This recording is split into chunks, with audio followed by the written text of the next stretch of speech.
Today, we're joined by Sharon Wilson Géno, president of the National Multifamily Housing Council, or NMHC, which is the leading voice for the apartment industry in Washington. Sharon has spent more than 30 years in housing, working across the nonprofit, private, and public sectors. Before taking the helm at NMHC, she was executive vice president and COO of Volunteers of America National Services, where she oversaw thousands of affordable and senior housing units nationwide. She's also an attorney and professor who's taught housing law and policy at Georgetown and GW Law. So for those who might not be familiar with NMHC, it's the nation's largest multifamily trade association. It represents owners, developers, and investors responsible for over 1/3 of all U.S. rental housing. The group plays a major role in shaping national housing policy, research, and advocacy on issues like affordability, regulation, and innovation. If you're interested in housing policy, which seems to be one of the most talked about topics these days, I think you'll appreciate this episode. So with that, let's get into it.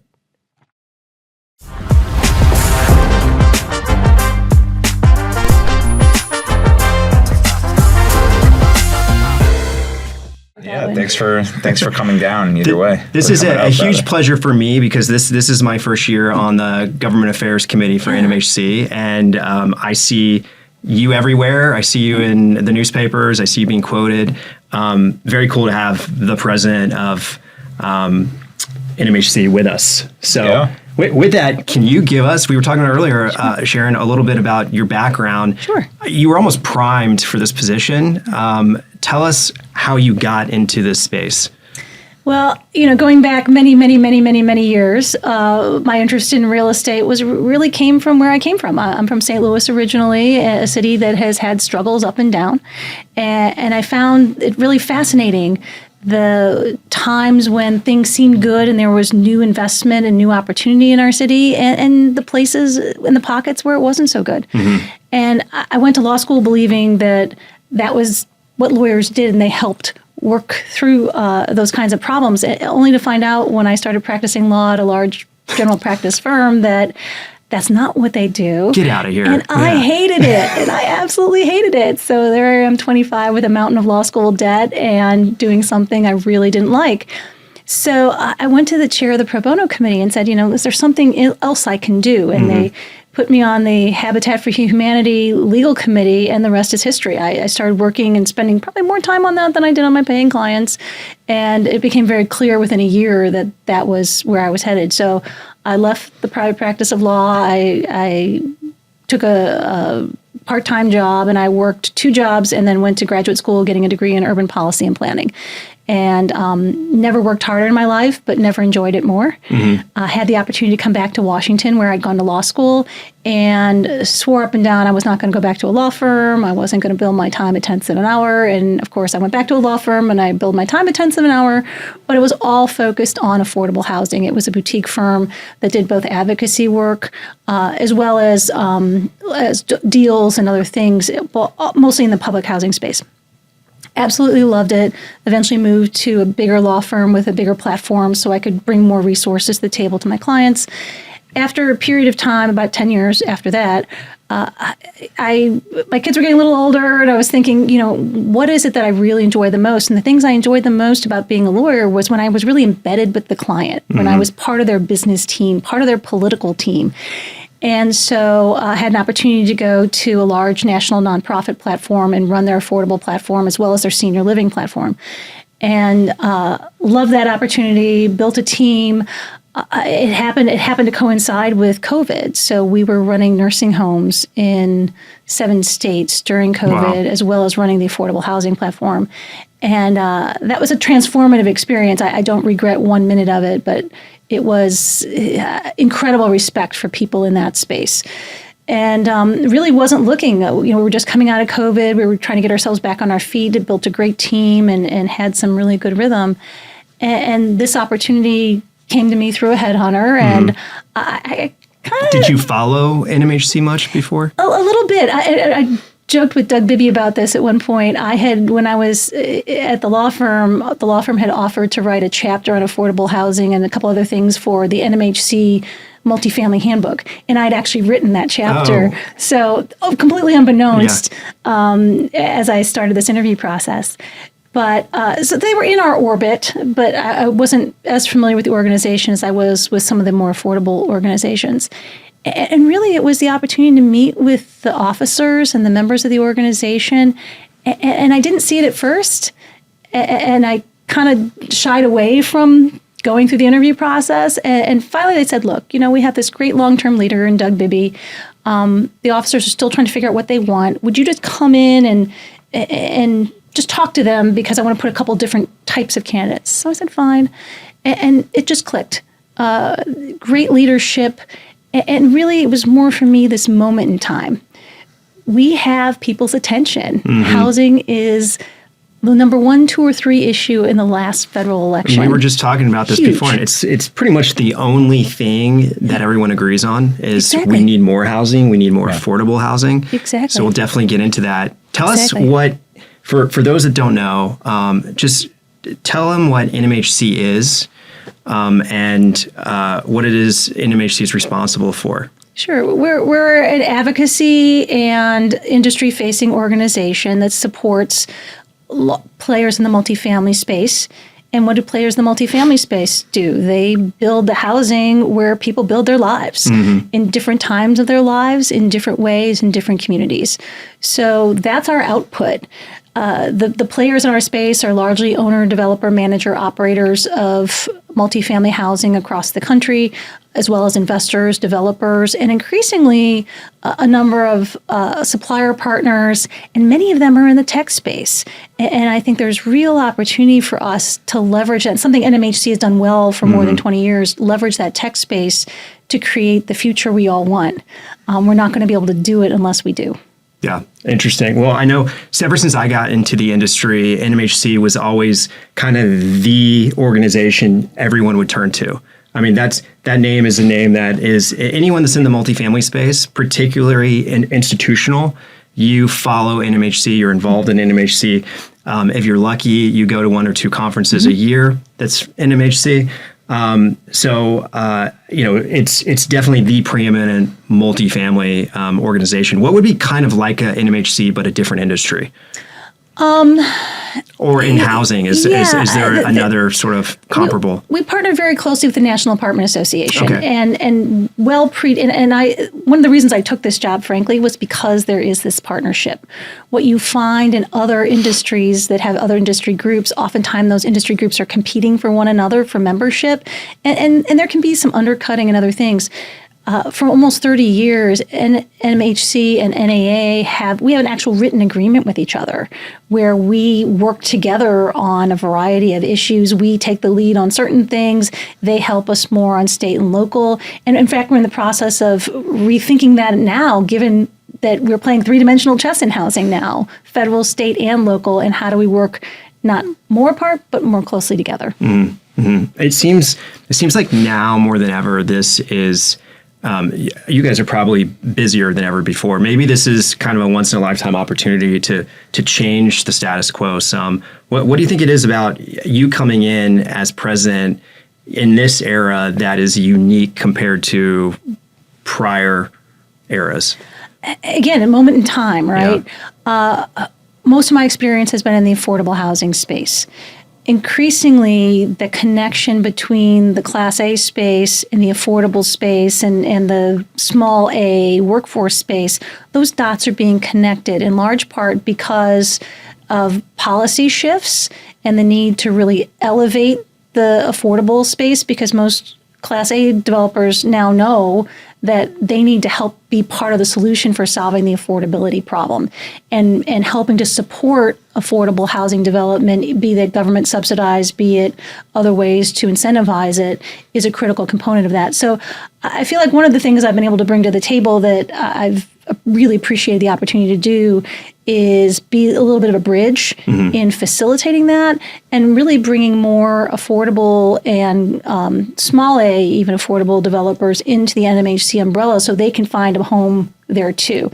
And ultimately, it's already starting to happen. I mean, you've seen reports over the last couple weeks even of traditional Class A investors and developers creating partnerships to do more affordable. The demand there is so significant, and there is now some political will to address that through incentives and other things that people are starting to marry up or to work together. And I'm really excited about that. So you're seeing more naturally occurring affordable product and owners getting more involved in NMHC more so than before, but also capital A as well. Exactly. We've long had a workforce housing committee at NMHC that's been sort of the clearinghouse for new ideas and opportunities to really create that small A, and we've had some really good wins, I think, over the last couple of years. We are creating a new committee that the applications will close at the end of October for capital A as well. And we've been kind of running the capital A stuff alongside the small A affordable, but now we think is the time to be sure we're bringing and highlighting that work because it's part of a larger continuum. Okay. Why do you think, Alex and I were talking about this earlier, why do you think there is a stigma with organizations like NMHC or other sort of residential related, behemoths out there, in that it seems to me you're doing so much to try to create affordable housing, to try and create and incentivize more development. Where's this negativity coming from? A lot of it's perception and lingering perception, and like any job classification or work that people do, there are bad actors in every sector. There are bad police officers, there are bad doctors, there are bad participants in all sorts of businesses. And certainly we have actors in our space that aren't operating appropriately, but they are fewer and further between. And unfortunately, we get sometimes tagged with those reputations. So our job is really to lift up the good work we're doing.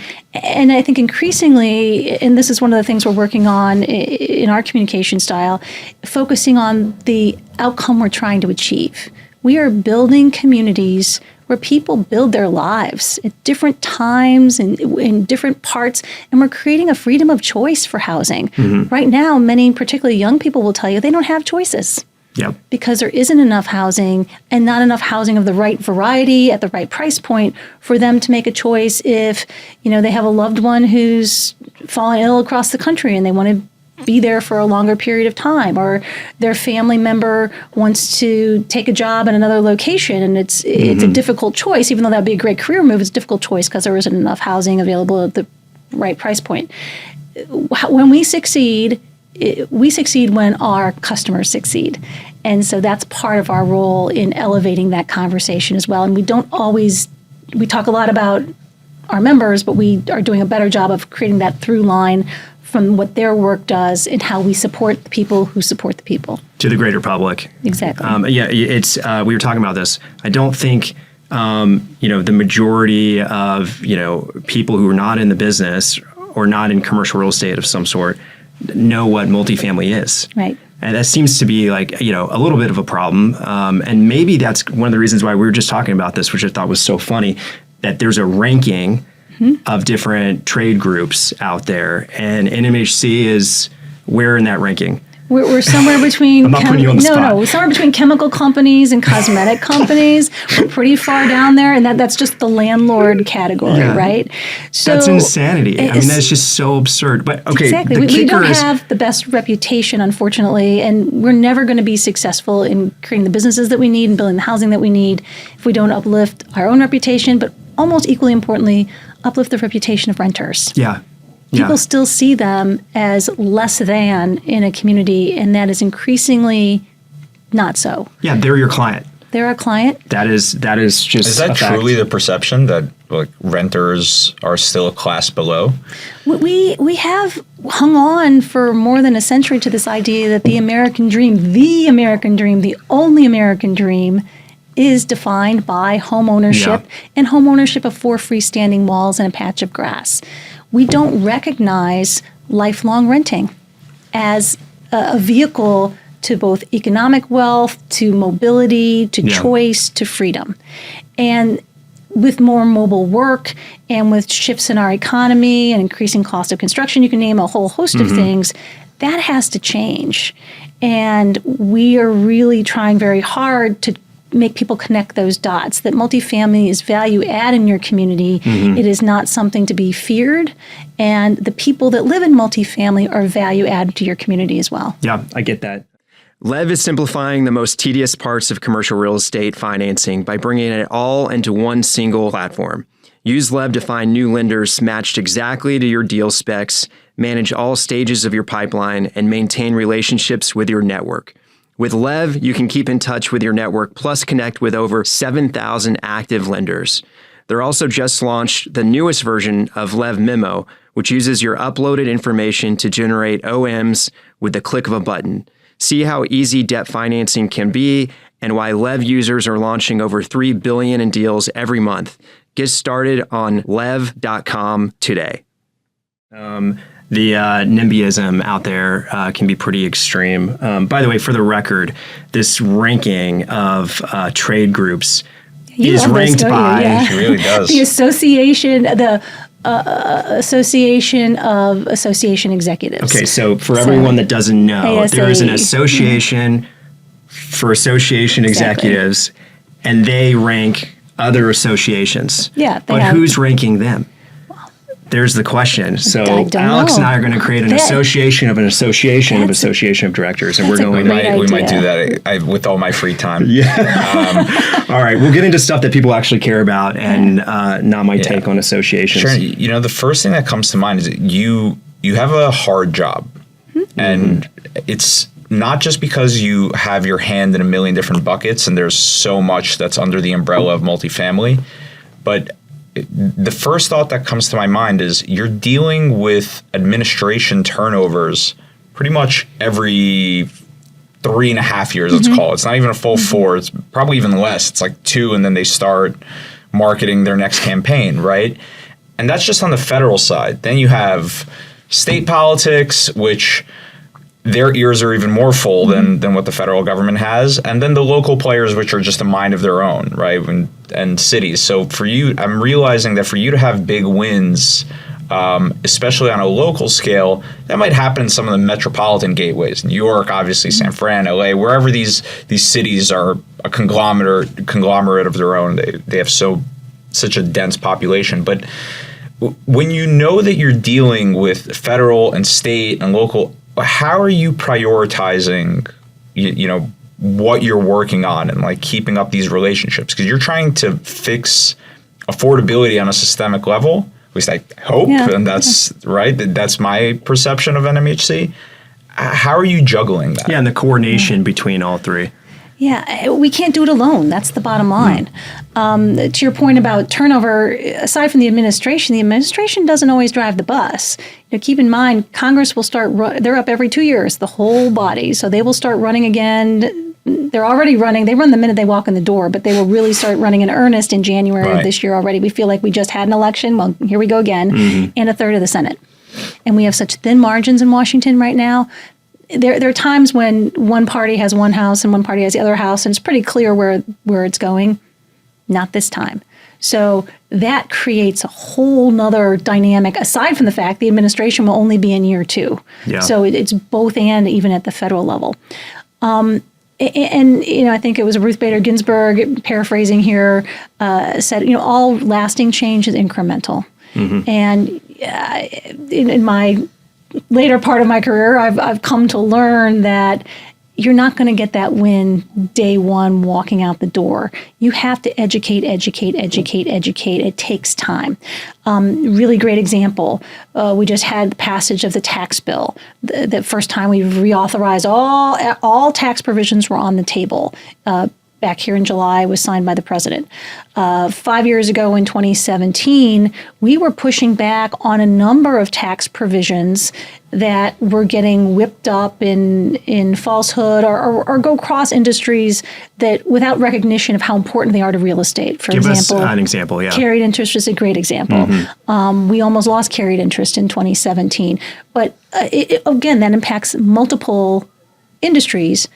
But in fact, the president this time wasn't even in favor of carried interest, but it's mission critical to a lot of housing that gets built. And for those that don't know, it's carried interest could be characterized as ordinary income, or could be characterized as capital gains. Exactly. And in this case, obviously, you had some people who were trying to push it ordinary income taxed higher than capital gains. And if that happens, the fear would be less people are going to do deals. Exactly. less capital available because there are many investors that are developers that are truly motivated by carried interest, and that makes their business work. And many of them are in that small A affordable space. It's a really important tool to get down the cost of financing and make things work. We almost lost it in 2017, one vote. This time, we had some conversations. The president was pushing on it, but we had done all this education over the last 5 years, and it wasn't just us. We do it in partnership with all these other associations in the housing and real estate space. We work very closely together on a multitude of issues, and we got everything back that we had. What do you think the difference was? Is it administration or? No, it was the education process that we had gone through for that long period of time. We had to fight for it in 2017 and then show the benefit of it over time. And we got better as working together in coalitions. So it was a complete perfecta. And we even got a couple things that were a little bit better. And the piece de resistance is we got a doubling of the low-income housing tax credit. That has been a labor of love for not just us, but organizations across the country, and in Washington created something called the Action Campaign. It was an association of organizations that banded together about a decade ago and said we need to protect, preserve, and expand the low-income housing tax credit as a vehicle for more resources. And it was doubled, way more than we expected when we started down this road. So that is an huge opportunity, huge win for housing, generally speaking, and for communities across the country. You're directly impacting the amount of low-income housing deals being built. Exactly. So Sharon, as you're sitting with all of the super brilliant people at NMHC, and each one's pushing on a different. And they are super brilliant. They have to be, because you guys are dealing with more issues, I think, than any private sector company can dream up in a day, even at the largest scale, right? So as you're talking to your people, one's pushing, the financing policy. Another's pushing development and low-income housing tax credits. Like, what are you right now balancing as the most mission-critical step forward? What's next for you? Well, again, our work isn't done yet. We've gotten some good wins, but the door is just being open now. They really fall into three buckets. One is creating more incentives for affordability and supply increase. We have a bill that's now passed the Senate last week, even though the government was shut down, called the Road to Housing Bill. It passed out of the Senate committee 24-0 in a highly partisan area. So we know that people are seeing that housing as a vehicle to get something done, even when there's discord on both sides of the aisle. And with a bill like that, how involved is NMHC in some of the crafting of something like that? We're very involved in it. And just a quick plug, one way that we have been very successful is by building our Political Action Committee, our PAC. And I'm happy that you're sitting on the PAC and Government Affairs Committee. Yay. A lot of people feel uncomfortable with political giving and whatnot, but it is mission critical to getting time and attention on the agenda. We are the second largest PAC real estate PAC in DC, and it really allows us to get access not just to member X or member Y, but to leadership. We are a bipartisan PAC. Everybody knows that. So we distribute our money very much in a bipartisan way to members that are supportive of provisions that support housing. And it works, but it too takes time to build those relationships. So we're mostly talking about the federal level, but what about the state and local level? How can people get involved there? What do you do to help implement changes at those levels? We do a lot of that in partnership. Okay. So we have this strong partnership with the National Apartment Association. They have 160 local affiliates, apartment associations in states and localities across the country. But what we often are, because now we're playing three-dimensional chess, many of those policy things that are happening at the federal level, if they can't get passed at the federal level because the administration has changed, they're happening at the state and local level, and vice versa. Things that are happening at the state and local level, people are trying to push to the federal level. So we're a really important policy resource on those things, and then we work in coalition with others around those issues as well. So we can't do it all ourselves, but it's important that we be involved in those things because those are critical to our members' success. Got it. Makes sense.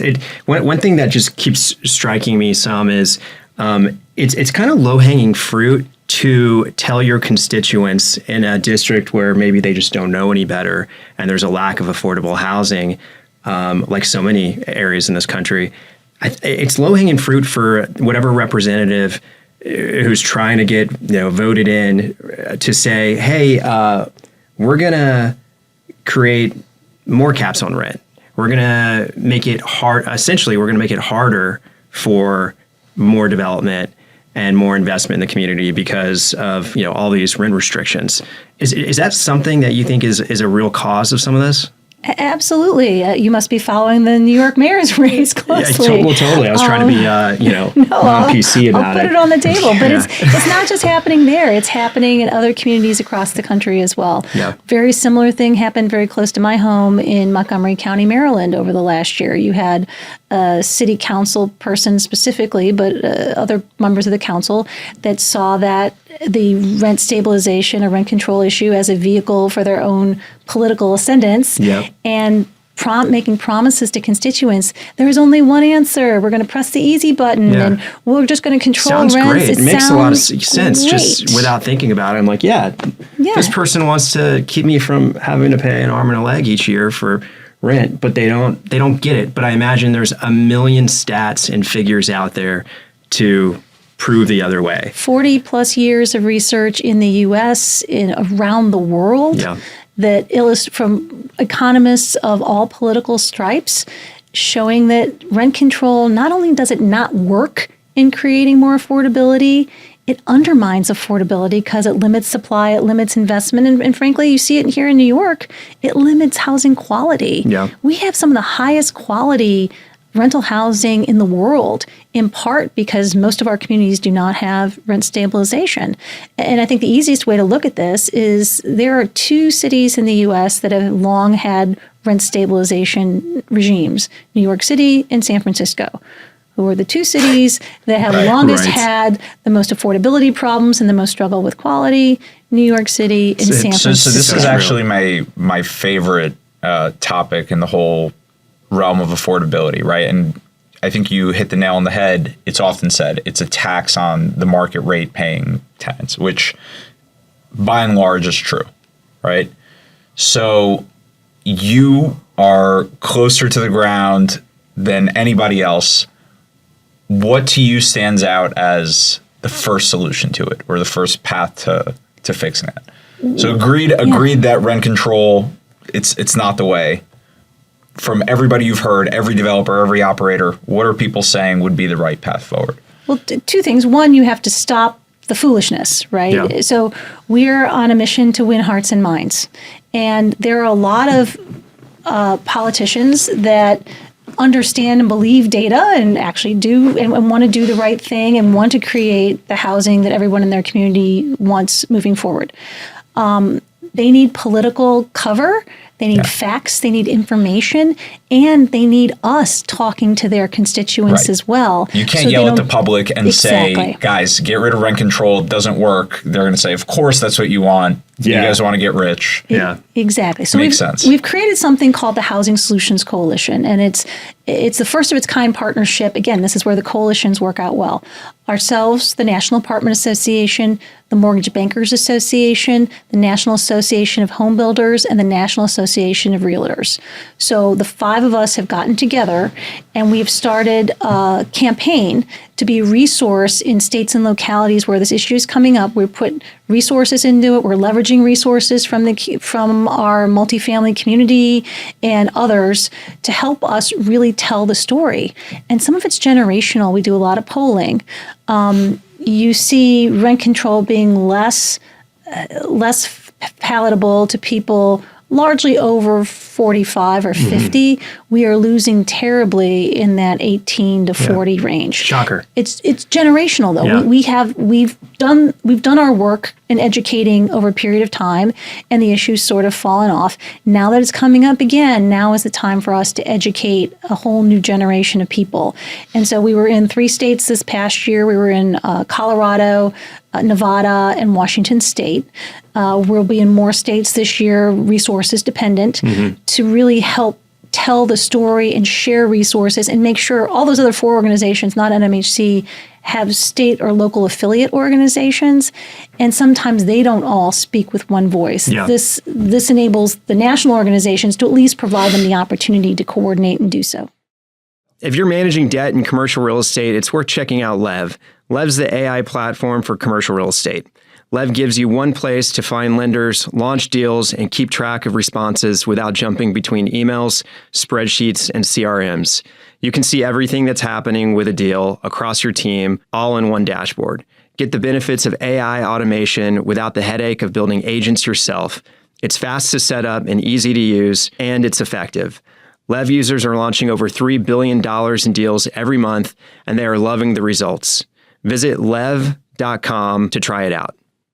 You bring up a really good point. There's such a generational divide, and the same sort of Gen Z type generation we're talking about here. I mean, I can name a number of issues, which I will not, in which they are so ill-informed, making some generalizations here, this being one of them. But you guys don't have a TikTok account, or do you?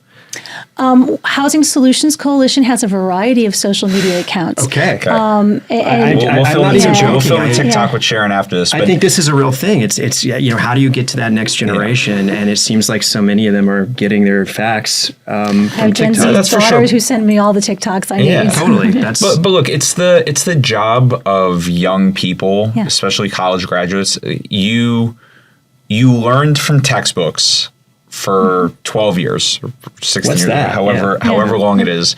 You're in college, you get to be a free thinker. Right. Your heart's desire is to get behind the issues that sound like they fix the world, and it's true. And then later on, it's up to you to figure out how to finance those things. But I get it. So they're not to blame. So I hear you. The first problem, you got to educate the public, which is not an easy job at all, and that's probably ad infinitum.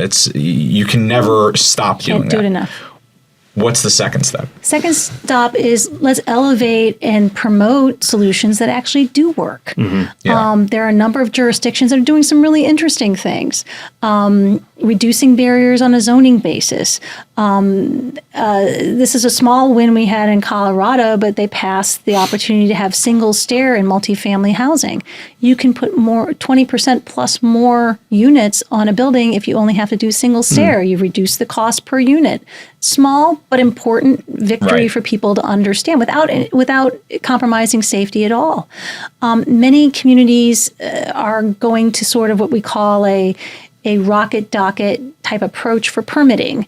If you're a multifamily building and you meet certain criteria, you should be able to move at a predictable rate, at a reasonable predictable rate, to get your entitlements and to be sure you're moving forward. So there's no one, the sad fact is there's no one magic bullet, and rent control sounds so good. It sounds like, oh, this is it.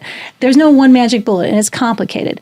Example of a place where it's worked. The state of Florida passed something in 2023 called the Live Local Act. Live Local Act did effectively three things. One, it required localities to have a whole set of new zoning requirements that were more favorable to multifamily construction. Two, they put their money where their mouth is.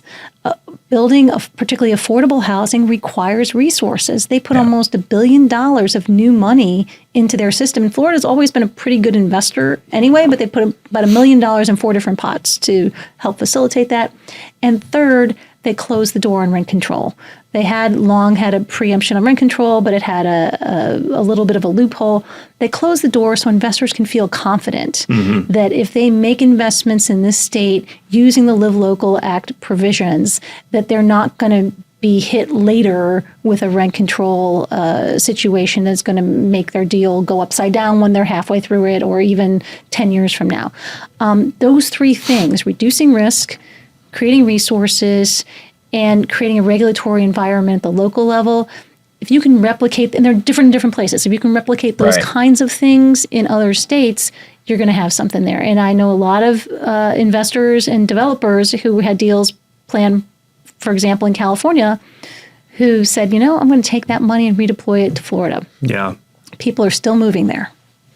So I wanted to ask you about something. It's just opportune timing. So yesterday, just stay with me on this long-winded thought. Yesterday, J.P. Morgan, made a big announcement. Jamie Dimon said he's going to invest the $1.5 trillion into basically the all-America narrative. We're going to get behind minerals and reshoring and whatever benefits the prosperity of jobs in America and American citizens growing. That's what they're going to get behind. So it's a broad mandate, and who knows, maybe it's performative, maybe it's truly commercial and they want to make money on it. But what made me think about that to this is a lot of times the government gets behind groups like that because they fund the projects that don't make money, right? Mm-hmm. So like out of the whole, ESG kind of came as the biggest wave and disappeared as the quietest wave over the last 5 years. It's undeniable and everybody knows it, right? Whether they want to call it wokeness or whatever,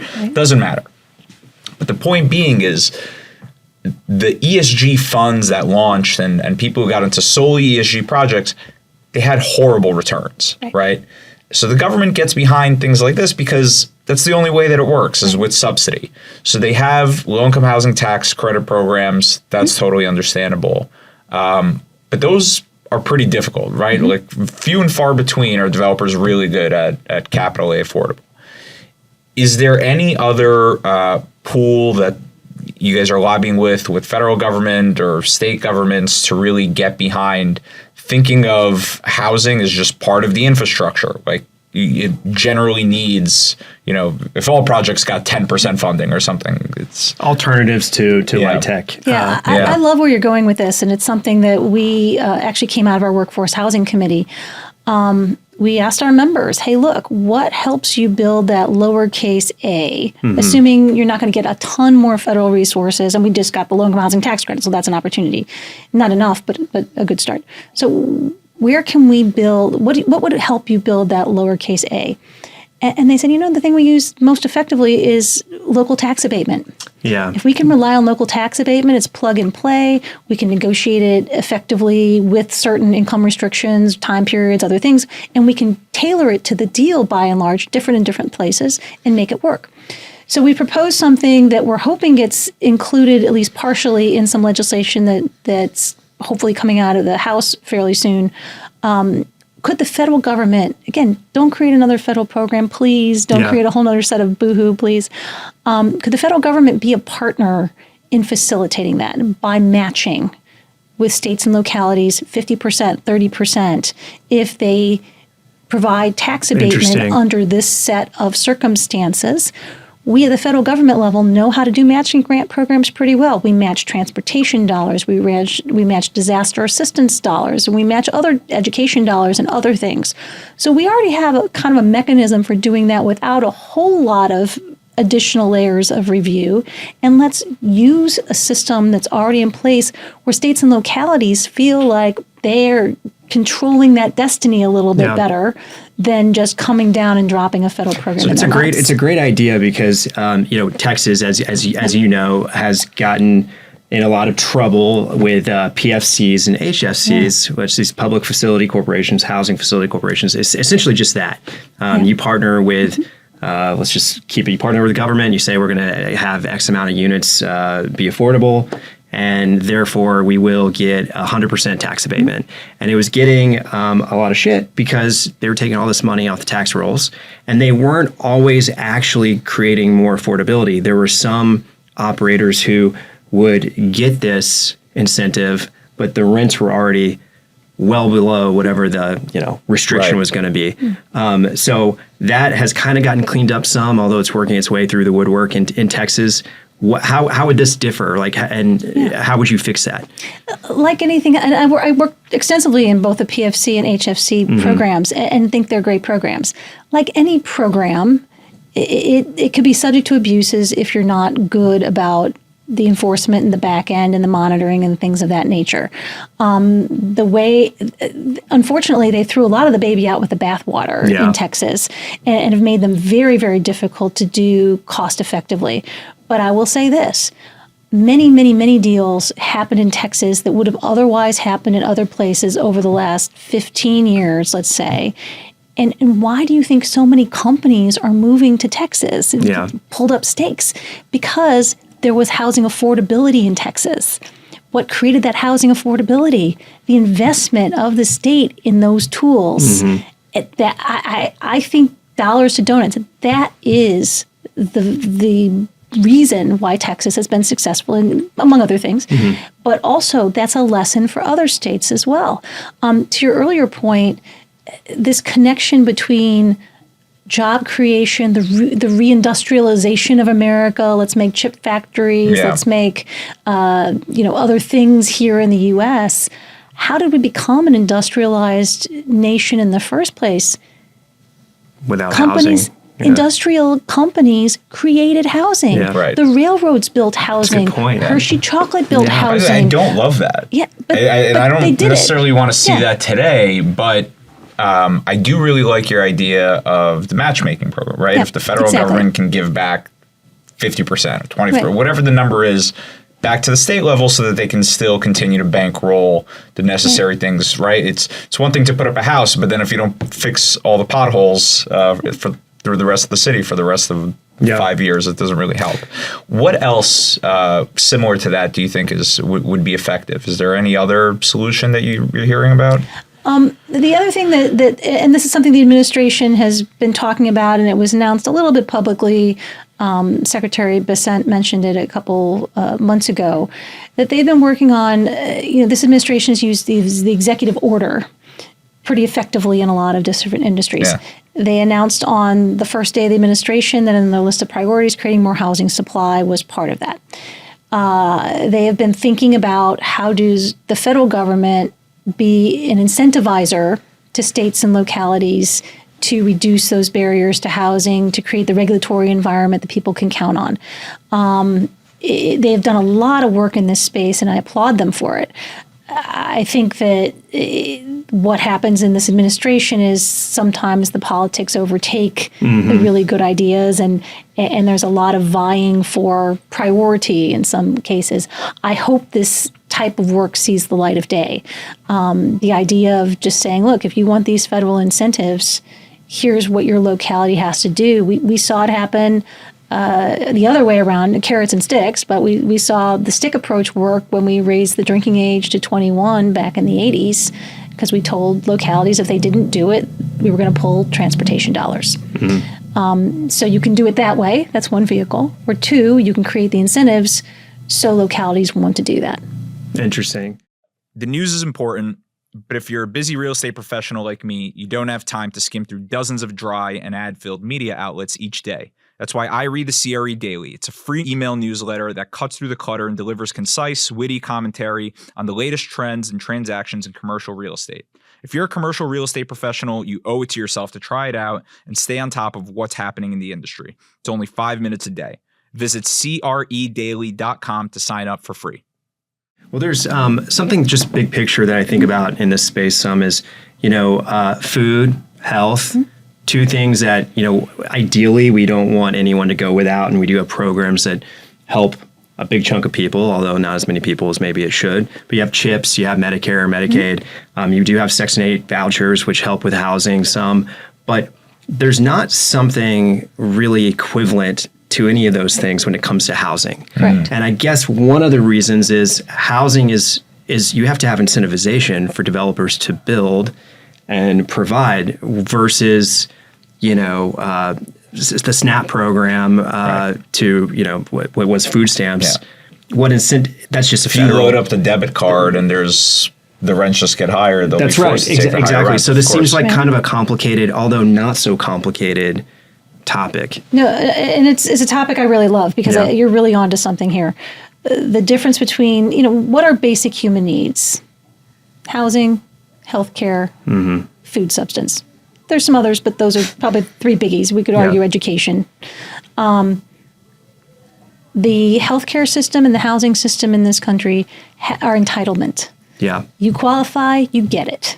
You can argue about the quality of it, and even better yet, in the SNAP program, you get a card that has, with some limitations, allows you to be a market player. You can walk into the grocery store with your EBT card, Right. and you can have the dignity Right. of using that subsidy that you need, and you qualify and you get it. In housing, only 1 in 4 Americans that qualifies gets it. Now, why is that? Like It's Section not 8, an for entitlement example, program. it's just more difficult to qualify. It's not an entitlement program, so you're just not entitled to it. Got it. And the waiting lists in public housing authorities across the country are 7, 8, Yeah. 9, 10 years and growing. Yeah. The opportunities, however, are in, I think, and this is just me talking, I think are in connecting the dots between healthcare and housing. Yeah.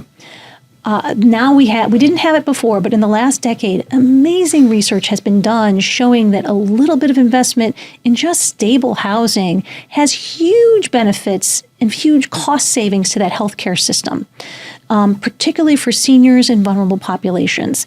And in my former life, running a nonprofit platform, we were working very closely with some of the managed care healthcare organizations to make some of them small, some of them bigger investments in affordable housing or in services related to affordable housing, just preventative type stuff, to be sure that they could, on the back end, reduce the emergency room visits, the hospitalization days, and those things that are so costly. So I think there's something there. It's all connected. It's all The connected. Section 8 program is a great idea if it was. I don't know what end it needs to be pushed from, but it should be pushed larger. And it's not a difficult one. It's income based. The government assesses what rent should be in an area, right? And knows literally tells you what the value of the apartment should be based on what you're getting. And I know that there's reassessments and things you could do, but it's very dictated. It is very binary. Is there any limitation from the federal government as to why they don't try expanding that program? Lack of political desire to put more money into Section 8 because it's not an entitlement, so they don't have to. Yeah. Right. Budget constraints. It really comes to the entitlement issue. Well, and I Exactly. understand, because once you give, you can't take away in general with a lot of things. And Yeah, but this might be a little nothing bad different, but- came from giving someone a stable housing environment where you don't have to worry about getting evicted. The question Yeah. is, do the repercussions of that outweigh in a positive way? I think, right? Like we're talking about. If you have stable housing, Yeah, then it it's creates hard to stable- imagine they don't. Yeah. There was a political calculation made, largely in Democratic administrations in the 90s-ish. And the Section 8 program is 52 years old. It really has not gone over any kind of extensive overhaul. It's a tri-party, very complicated relationship between the let's put the federal government over here, Yeah. the housing authority, the resident, and the owner of the property. It is a volunteer program. It's Right. only as Yeah. good as, it's like the U.S. Army. In times of good economy, you get fewer volunteers. In times of weaker economy, you get more volunteers. So it really needs a regulatory overhaul. And we're actually coming out with a white paper very soon on recommendations. It's been researched in the ground, often from the resident side perspective, but we're coming out with a paper very soon about suggestions that have already been tested and piloted in many communities around using that EBT card type approach as one approach for some segment of that Section 8 population, not for everybody, but for some segment. Other ways to reduce the barriers to the inspection protocol is something that people complain bitterly about. We don't do inspections we don't inspect every unit in the low-income housing tax credit program. We certify some, we look Right. at some, we do it in a much different way, and the quality in that program is really high. But the calculation that was made back in the 90s was put more eggs in that basket, and really the basket has overflowed, and take resources from the public housing program. And by not balancing those two things simultaneously, we've lost hard units. And the thing to remember about the Section 8 program is it's only as good as the housing supply you have at Yeah. the price point, all comes at back the to quality. So supply. it all comes back to supply.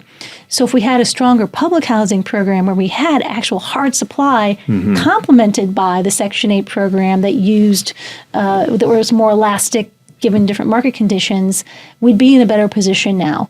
But we are where we are, and to your point, is politically it was a buttress for the appropriation. And to your point, it was a good one because the idea of taking that voucher away from somebody is a hard conversation to swallow. Now, the administration did propose that in its budget, but I don't think they were particularly serious about it. And what happens is you just lose vouchers on turnover. Yeah. And so it's a nameless, faceless person who gets pushed down the wait list, and they don't even know they've been harmed yet. Crazy. Wow. All right, let's turn to a different topic that is a hot topic these days. Let's talk about the GSEs. Oh, yes. And the privatization of them. Yes. And maybe you can explain to all the kind folks at home what's going on there.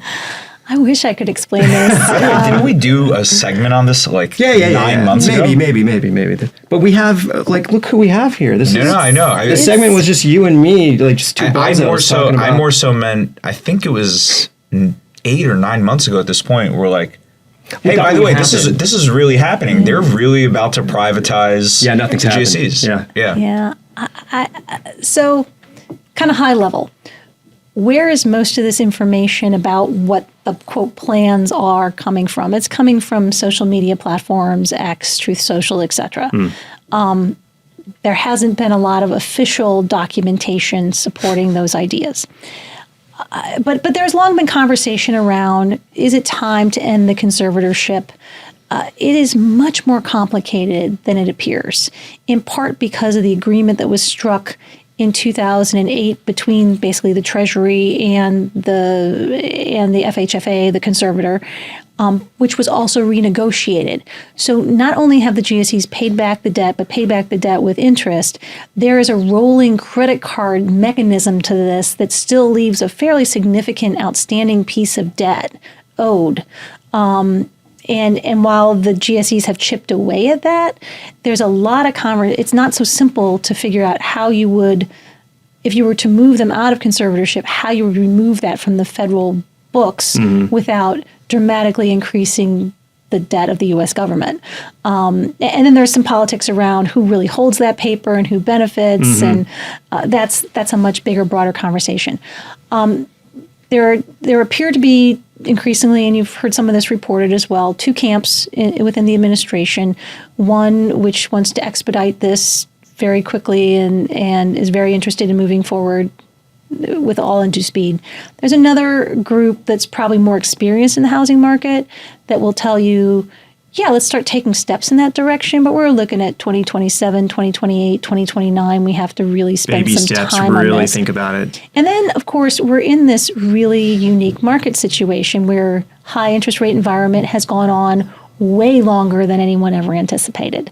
So you're in a place where you want to do no harm, and we have a huge housing shortage. So this is not the time to be messing around too extensively with the structure, particularly in the multifamily side. Keep in mind, single family got us into the mess we had in 2008, and single family will be the reason to get us out of conservatorship if that is in fact what happens. Why do you say that? Why would it be the one to get us out? Because it is just so much bigger. It's such a huge part of it, dwarfs what the multifamily part of the GSE portfolio is by miles. And the political viability of increasing home ownership. Again, that we're connecting the dots between the GSE's work and the voter. And just harder to do in multifamily. Just so, most people listening will understand this and know this, but for those that don't, Fannie and Freddie provides basically more liquidity for you, a homeowner, to put a loan on your property. Exactly. And so in turn, it makes the rates a little bit lower. And it's not just for a, say, $300,000 home. It's also for a, let's just say, $300 million apartment property. Yeah. And so it's very vital that these institutions and these continue to operate efficiently. Sharon, I wanted to unpack something because now you're educating me, which I'm very happy about.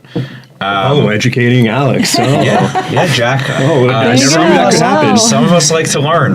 Like this guy over here. No kidding. But Sharon's like, well, this is weird. It gets weird. Didn't know I was in the siblings bubble. It pretty much is. But what I wanted to ask you about is you mentioned that there's kind of this revolving line of credit between the GSEs and the government, right, which is causing a bit of this conflict. What is that referring to? I thought that they kind of had paid back the money that was invested or whatever debt they wrote off plus the interest at this point, what is it that they're still borrowing to deploy? It's way more complicated. Okay. When they renegotiated the deal, it became sort of like a credit card, and that interest has compounded interest.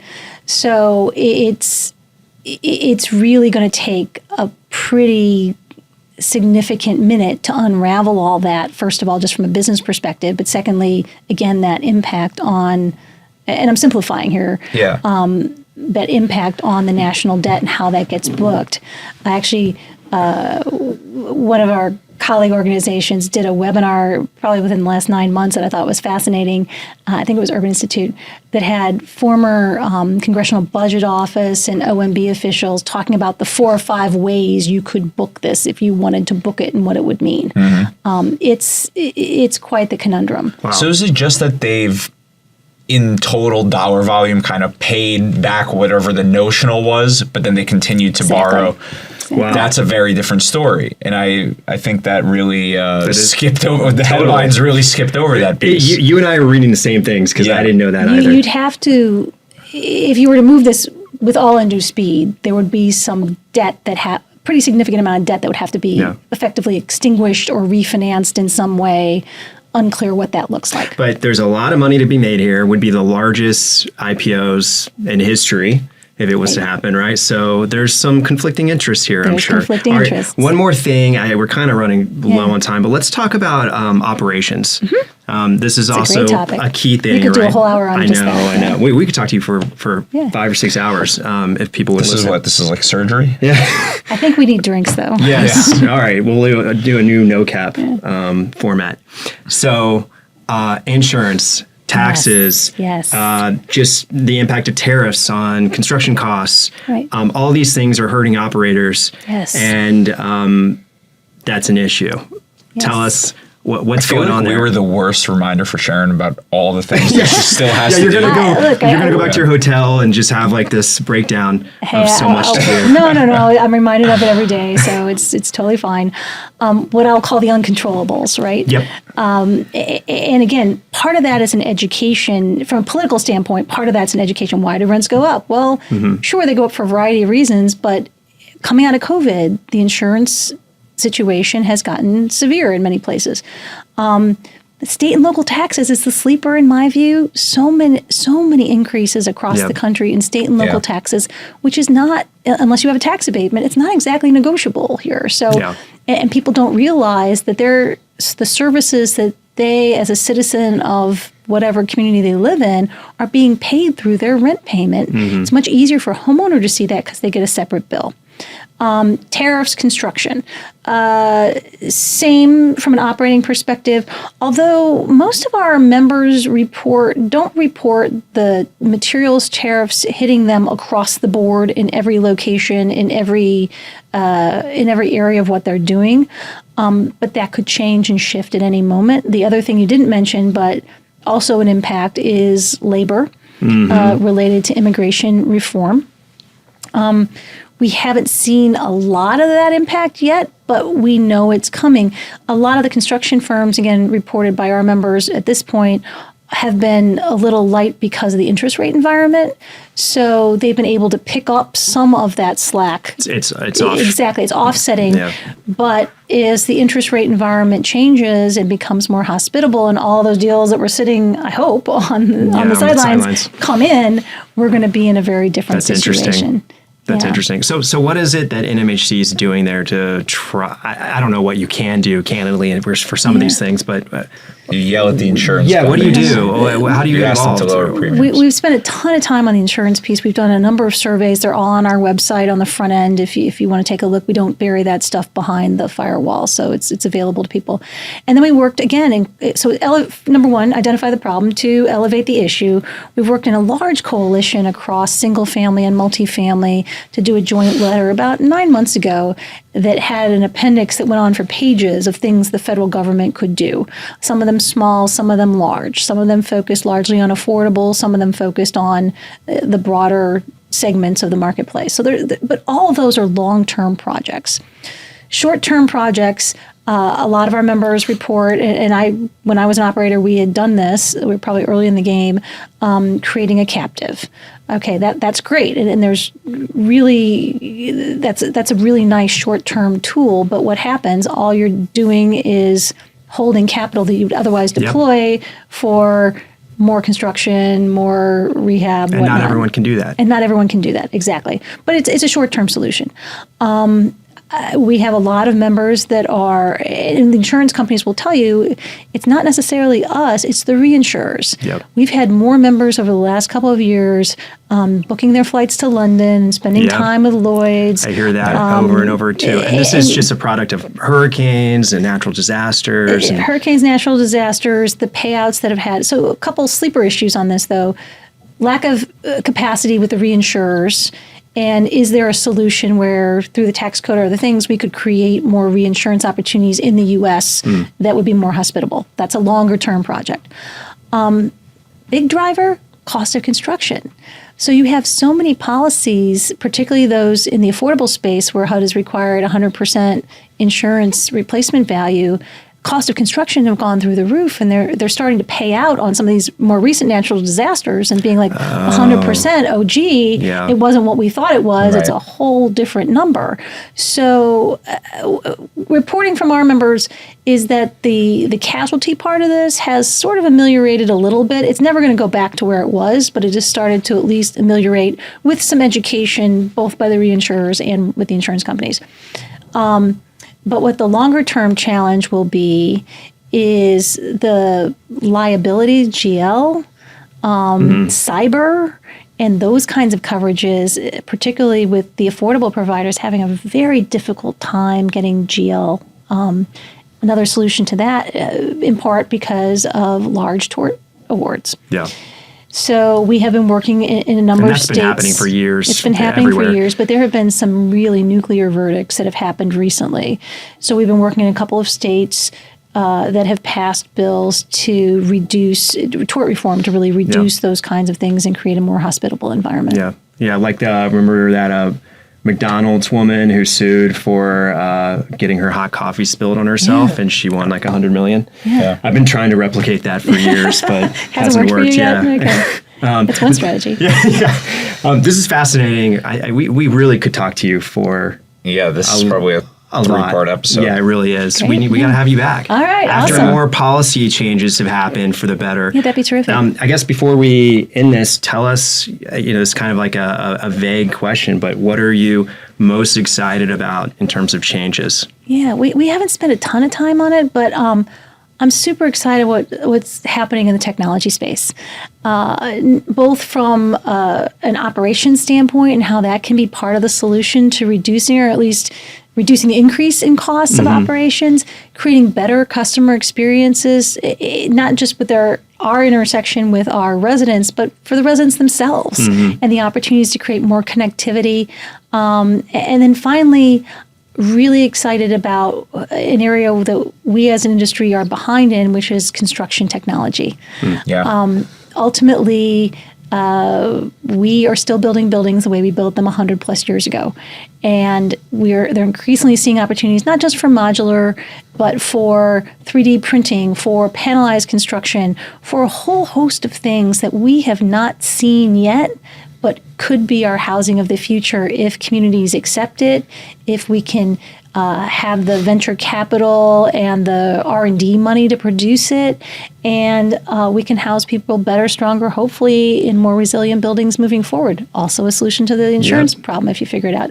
So those are things that I'd like new things. So those are the really exciting opportunities. I'm fully on board with that. Sharon, it's great having you on. Great, this has been definitely the top 3 most informative podcasts we've ever had, and we'd love to have you back. All right, I'm in. Thanks, Sharon. I'm excited. Okay, thanks, guys. Awesome.